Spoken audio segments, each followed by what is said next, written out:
Warga desa Tanjung Rejo, Kecamatan Jekulo, Kabupaten Kudus, Jawa Tengah, menyegel pintu masuk tempat pemrosesan akhir atau TPA Tanjung Rejo pada Kamis 16 Januari 2025. Penyegelan ini merupakan buntut dari kekecewaan warga atas limbah TPA yang mengganggu keberlangsungan hidup mereka. Penyegelan pintu masuk TPA Tanjung Rejo dilakukan dengan cara menutup pintu besi sebagai akses masuk TPA. Informasi selengkapnya akan disampaikan oleh rekan kami wartawan Tribun Muria, yaitu Rifki Gozali. Baik, Rifki, silakan untuk laporan selengkapnya. Baik, terima kasih rekan Airin. Warga desa Tanjung Rejo, Kecamatan Jekulo, Kabupaten Kudus, menyegel pintu masuk tempat pemrosesan akhir atau TPA Tanjung Rejo. Penyegelan ini merupakan buntut dari kekecewaan warga atas limbah TPA yang mengganggu keberlangsungan hidup mereka. Penyegelan pintu masuk TPA Tanjung Rejo ini dilakukan dengan cara menutup pintu besi sebagai akses masuk TPA. Tidak tanggung-tanggung. Pintu besi tersebut dilas hingga akhirnya tidak bisa dibuka. Kemudian di depan pintu dibentangkan spanduk sebagai bentuk kekecewaan warga Tanjung Rejo atas limbah yang disebabkan oleh tumpukan sampah TPA. Salah seorang warga Tanjung Rejo, Fahmi Arsad, mengatakan warga paling terdampak atas bau busuk dan sumber air yang berbau menyengat, yakni mereka yang tinggal di RW 3, RW 4, RW 9, dan RW 10. Aksi penyegelan TPA ini merupakan buntut dari kekecewaan warga lantaran beberapa tahun terakhir limbah TPA kian tak terkendali dan warga sangat terganggu. Penutupan TPA itu sudah ada kesepakatan melalui forum ketua RW sedesa Tanjung Rejo yang juga didampingi lurah atau petinggi yang sudah sepakat untuk menutup TPA Tanjung Rejo. Sudah beberapa tahun pihaknya eh, sudah menyurati kemudian negosiasi, tapi tidak ada respon sama sekali. Sebelumnya penataan sampah di TPA Tanjung Rejo pernah dinilai bagus oleh warga. Di sekeliling TPA terdapat taman yang bisa dimanfaatkan oleh warga sekitar untuk bermain. Namun kini taman tersebut telah hilang, semua tertutup oleh sampah.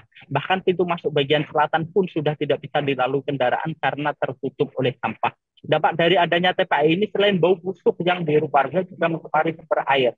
Selain itu, pertanian di sekeliling TPA juga terganggu. Tidak hanya itu, kini Sungai Jati Sapen yang ada di Desa Tanjung Rejo airnya juga berubah menjadi keruh dan berbau. Kemudian kata kami, tidak sedikit warga yang akhirnya terganggu kesehatannya karena terserang infeksi saluran pernapasan. Melihat kondisi tersebut, pihaknya ingin ada solusi dari pemerintah kabupaten. Penutupan ini merupakan puncak dari protes warga agar mendapat solusi konkret. Sementara Kepala Desa Tanjung Rejo, Christian Rahadianto, mengatakan penyegelan yang dilakukan oleh warga merupakan buntut dari kekecewaan. Sebagai pemerintah desa, sebelumnya pihaknya telah berupaya untuk menyampaikan keluhan warga. Namun upaya tersebut selalu diabaikan hingga akhirnya para warga pun marah. Penutupan ini pun bagian dari upaya agar yang lain juga ikut merasakan apa yang dirasakan oleh warga Tanjung Rejo. Demikian, Arin. Baik, terima kasih rekan Rifki atas laporannya. Selamat melanjutkan aktivitas kembali.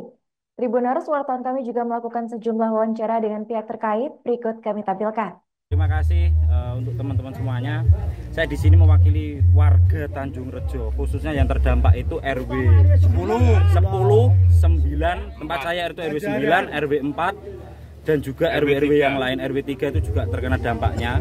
Jadi memang hari ini kita sudah sepakat melalui forum ketua RW sedesa Tanjung Rejo dan juga didampingi oleh Pak Lurah, Pak Petinggi, itu sudah sepakat untuk menutup TPA Tanjung Rejo karena sudah beberapa tahun, Mas, kita sudah melakukan penyuratan secara administrasi, kemudian negosiasi, bahkan Pak Camat kita sudah sampaikan semuanya, tapi tidak ada respon sama sekali, tidak ada pembenahan sama sekali, itu tidak ada. Dulu memang sebelah situ sudah dibuat playground, anak saya pun sempat main di situ, itu bisa, Mas. Cuman setelah 1 tahun ini tidak ada tindak lanjut sama sekali, akhirnya playgroundnya itu sampai ketutup sampah. Makanya jalan masuk yang sebelah selatan itu juga sekarang sudah penuh dengan sampah. Artinya pengelolaannya yang tidak beres. Ada apa kan seperti itu. Makanya kita pengen ada jawaban pasti, solusi konkret untuk mengatasi masalah TPA yang sudah overload kapasitas ini. Penanganan yang penanganan dalam jangka pendek ini tadi kan disampaikan mungkin kira-kira butuh waktu berapa hari Pak sampai bisa masuk. Kalau saya lihat proses untuk penanganan darurat ini lama, itu tidak cukup waktu 1-2 minggu. Kalau kami lihat tadi saran dari Bupati terpilih untuk pembuatan lubang untuk galian itu lama itu karena ketinggian kedalamannya sampai di dasar itu bisa sampai 15-20 meter. Jadi saya rasa untuk penanganan itu tidak akan mungkin selesai dalam waktu 1 minggu. Dengan kata lain sampah belum bisa masuk. Belum bisa masuk. Kita minta ada keseriusan. Kasih marga kita Pak. Jujur sungai yang di Yatipasan itu, nah dengan mau cross check tinggal ke barat ini aja. Itu airnya memang menghitam. Ini kan target tadi 2 hari, kalau 2 hari nggak selesai tapi tetap ditutup. Tetap kita tutup. Harus. Download Tribun X sekarang. Menghadirkan lokal menjadi Indonesia.